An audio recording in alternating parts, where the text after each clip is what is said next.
जय हिंद। तो कैसे हैं आप सभी लोग? हम उम्मीद करते हैं कि आप लोग अच्छे होंगे। तो आज जो है कि पाठ 1 संबंध एवं फलन प्रश्नावली 1.1 का जो है कि हमने पहला और दूसरा क्वेश्चन सॉल्व कर लिया है। आज जो है कि हम तीसरा क्वेश्चन सॉल्व करने वाले हैं। तो हमें देखते हैं कि तीसरा क्वेश्चन में क्या दिया हुआ है।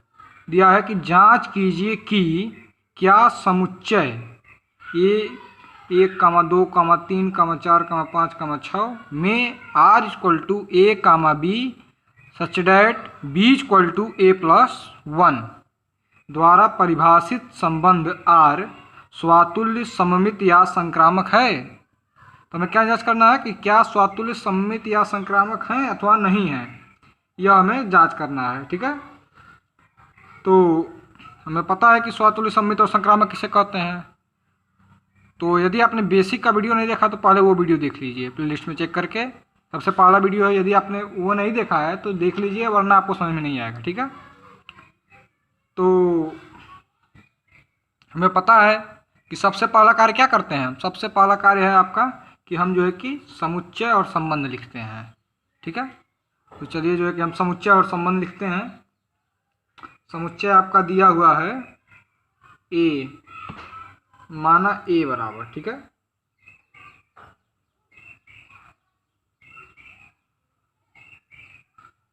माना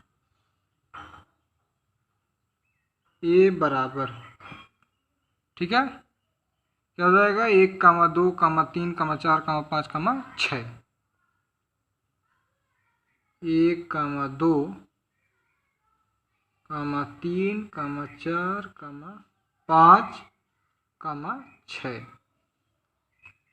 यह क्या हो गया? आपका समुच्चय हो गया। अब क्या लिखेंगे? संबंध r। r क्या दिया हुआ है? r आपका दिया हुआ है r equal to a, b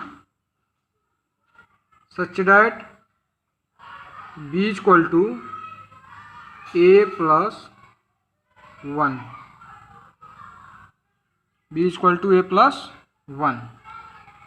इसमें जो है कि क्या करते हैं, हम थोड़ा सा बढ़ा लेते हैं आपका जो संबंध है उसे पूरा करने के लिए।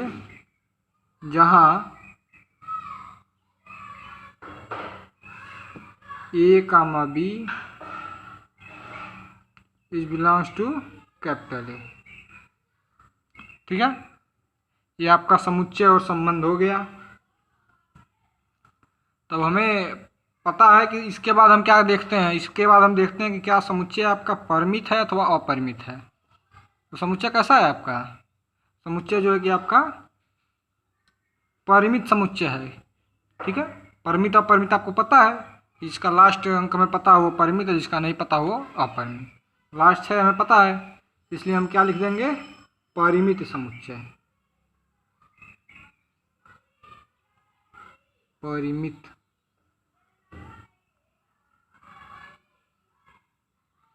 ये आपका समुच्चय हो गया परिमित समुच्चय। ठीक है, परिमित समुच्चय है और ये किस विधि में लिखा गया है? कामा लगा के जब लिखा है तो इसे कौन सा विधि कहते हैं? इसे हम सारणिक विधि कहते हैं। और जहां आपको सच डैट मिल जाए उसे हम क्या कहते हैं? प्रतीकात्मक विधि। ठीक है, तब क्योंकि यह परिमित समुच्चय है तो हमें पता है कि परिमित समुच्चय होता है तो कैसे सॉल्व करते हैं? युग्म बनाते हैं, शर्त से युग्म बनेगा। ठीक है, तो अब जो है कि हम शर्त से युग्म बनाएंगे तो आपका हो जाएगा r इक्वल टू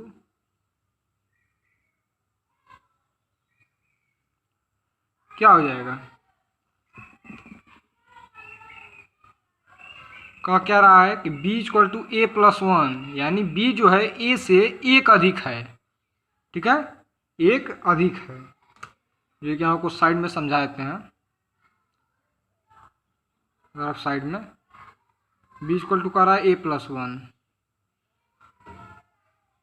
1। यदि सपोज कीजिए कि a के जगह पर हम क्या लेते हैं? 1 लेते हैं। a बराबर 1 लेंगे तो b बराबर क्या हो जाएगा? 1 + 1 बराबर 2। ठीक है, तो आपका पहला युग्म कौन सा बन गया, 1,2।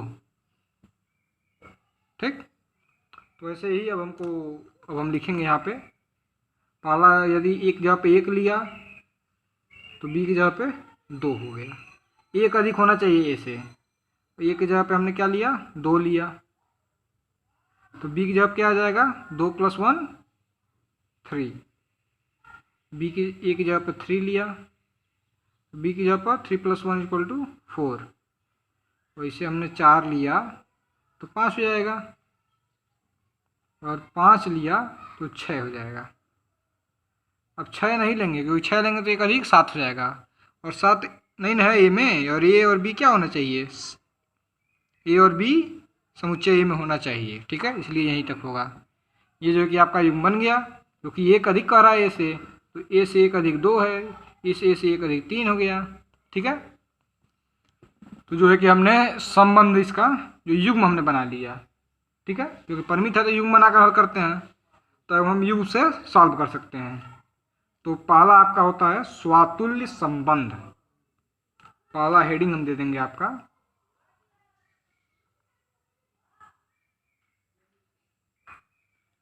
पहला आपका हेडिंग हो जाएगा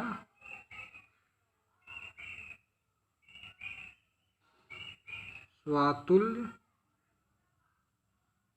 संबंध।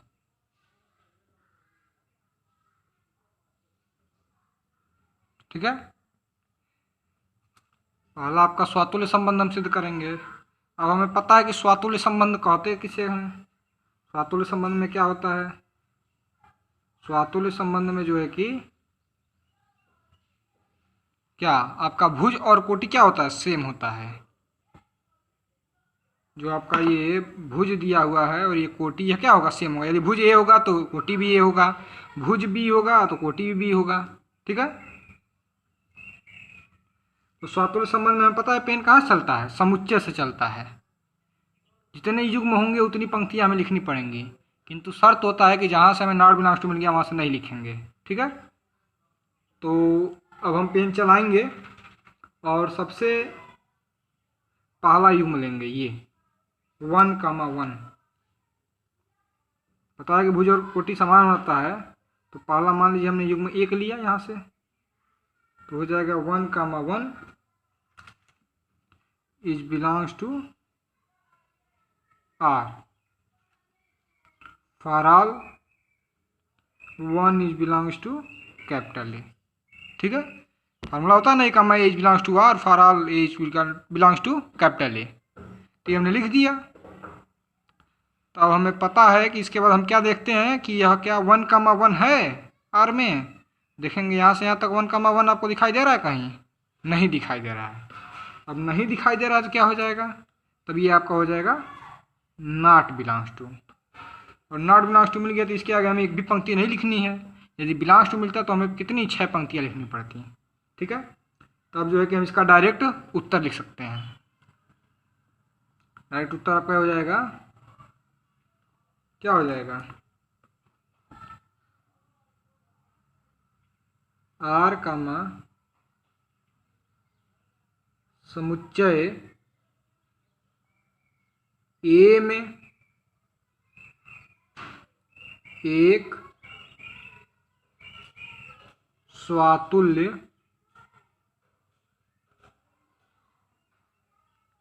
संबंध नहीं है। ठीक है, आर कामा समुच्चय ए में एक स्वातुल्य संबंध नहीं है। अब जो है कि आपका बारी आता है नंबर 2। नंबर 2 कौन सा है आपका, सममित संबंध। ठीक है, अब हम नंबर 2 हेडिंग देंगे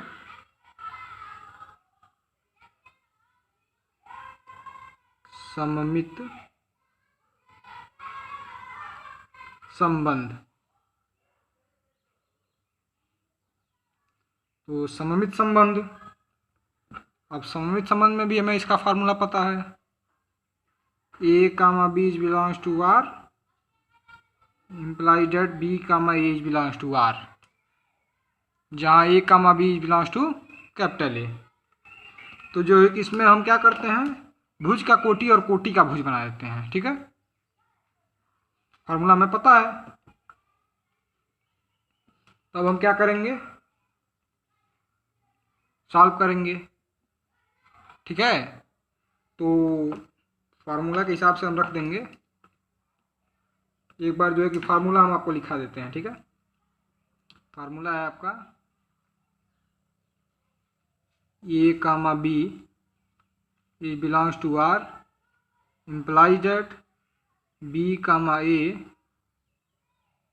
is belongs to r जहाँ a comma b is belongs to capital A. और जो है कि इसके बारे में डिटेल से नहीं बता सकते हैं, डिटेल में जो है कि हमने बेसिक वाले वीडियो में बताया हुआ है। तो इसी फार्मूला के हिसाब से रख देंगे। a कामा b मतलब कोई युग्म उठाया, 1 कामा 2 जो है कि हमने उठा लिया मान लीजिए। आपका हो गया 1 comma 2 is belongs to are. इसके बाद इम्प्लाई डैट, और दूसरा जो युग्म लेंगे वह किससे होना चाहिए, कोटि से स्टार्ट होना चाहिए। जिसका कोटि है 2 से स्टार्ट होना चाहिए। ठीक है, तो 2 से कौन सा स्टार्ट है, ये है। ठीक है, तो 2 कामा 3 ले लिया हमने। 2 कामा 3 नहीं, सॉरी, जो है कि उल्टा कर देते हैं। ठीक है, भुज का कोटि और कोटि का भुज बना देते हैं, अर्थात बी ए के जगह पे आ गया, ए बी के जगह पे आ गया। तो क्या हो जाएगा, 12 का क्या हो जाएगा, 21 हो जाएगा। 2 comma 1 is belongs to R. ठीक है, और लिख देंगे जहाँ 1 comma 2 is belongs to capital A. तो हमें एक और बात पता है कि इम्प्लाई डेट से पहले जो लिखते हैं वो क्या होता है, दिया होता है, और इम्प्लाई डेट के बाद वाला आना चाहिए। ठीक है, तो 1 कामा 2 तो दिया हुआ है। अब देखेंगे क्या 2 कामा 1 आर में है, तो यहाँ से यहाँ तक आपको कहीं दिख रहा है 2 कामा 1 नहीं दिख रहा है। क्या हो जाएगा, नॉट बिलोंग्स टू हो जाएगा। ठीक है, अब नॉट बिलोंग्स टू मिल गया तो इसके आगे भी हम कुछ नहीं लिखेंगे। ठीक है, यदि बिलोंग्स टू मिलता तो आर में जितने युग्म हैं 1 2 3 4 5 पंक्ति हमें लिखनी पड़ती। तब जो है कि हम इसका डायरेक्ट उत्तर लिखा देंगे आपको। उत्तर क्या हो जाएगा, आर कामा समुच्चय ए में एक सममित संबंध नहीं है। ठीक है, सममित संबंध नहीं है, जो कि स्वातुल्य और सम्मित हमने सिद्ध कर दिया। अब नंबर 3 आपका बारी आता है, कौन सा, संक्रामक संबंध। अब जो है कि नंबर 3 जो है आपका संक्रामक संबंध हम सॉल्व करने का प्रयास करेंगे। तो जो है कि नंबर 3 हेडिंग डाल देते हैं आपका,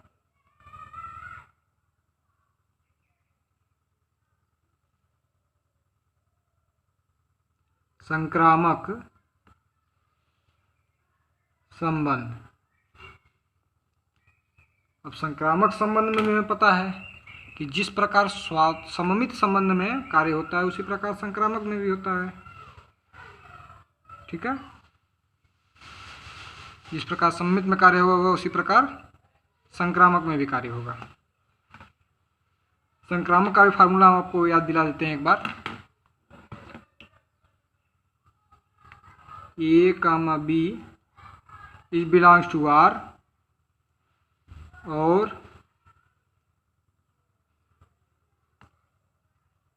इसमें एक और बढ़ा लेते हैं, हो जाएगा b comma c is belongs to R, implies that, जो बीच वाला हट जाता है और शुरू वाला और लास्ट वाला लिखा जाता है। तो a comma c is belongs to R, जहाँ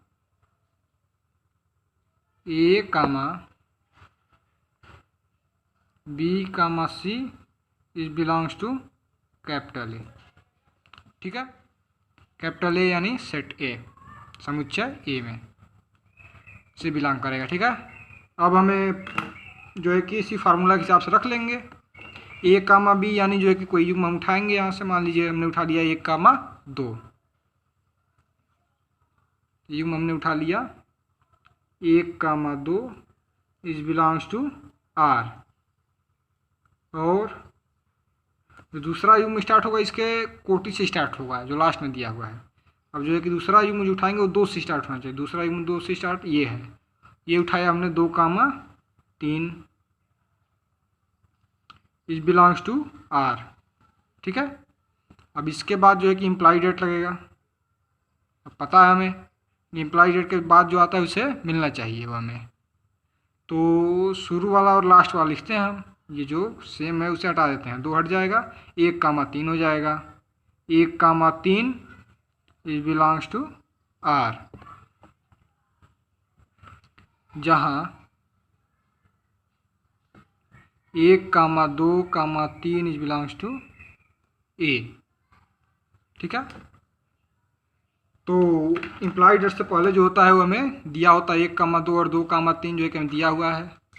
और ये जो अंत में आता है इम्प्लाइड डेट के बाद वो हमें मिलना चाहिए। तो 1, 3 है इसमें, आर में है कहीं, यहाँ से यहाँ तक नहीं है, तो अभी जो है कि असत्य बोल रहा था, इसका भी हो जाएगा नॉट बिलोंग्स टू। ठीक है। कभी भी याद रखिएगा जो नॉट बिलोंग्स टू आता है वह इससे पहले नहीं आएगा। ठीक है। इम्प्लाई डेट से पहले नहीं आएगा, इम्प्लाई डेट के बाद में आता है। तो अब जो है कि इसके आगे भी हम एक भी पंक्ति नहीं लिखेंगे, तो क्या हुआ, इसका भी हमें नॉट बिलोंग्स टू मिल गया। इसका भी जो है कि हम डायरेक्ट उत्तर लिखा देते हैं आपको।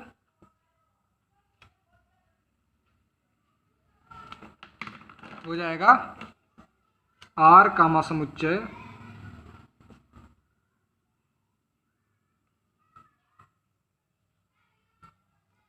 ए में एक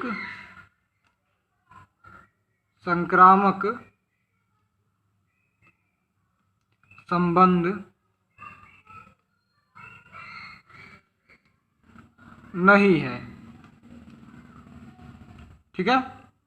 तब जो है कि स्वातुल्य, सममित तथा संक्रामक जो है कि तीनों हमने सिद्ध कर लिया। तब हम क्या करेंगे, अब अतः करके इसका जो है कि तीनों को मिलाकर लिख देंगे, क्योंकि अतः का जो है कि हमें आधा नंबर मिलता है, तो इसलिए हम जो है कि अतः करके लिख देंगे।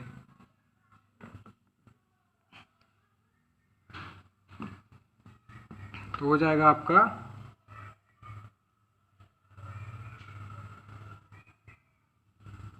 अतः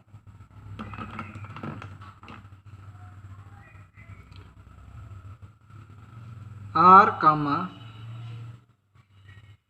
समुच्चय ए में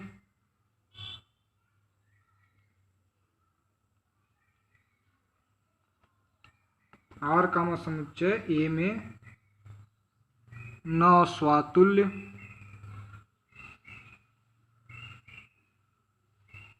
न सममित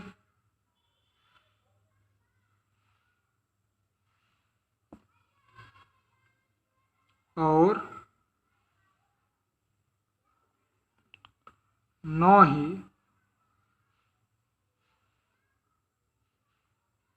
संक्रामक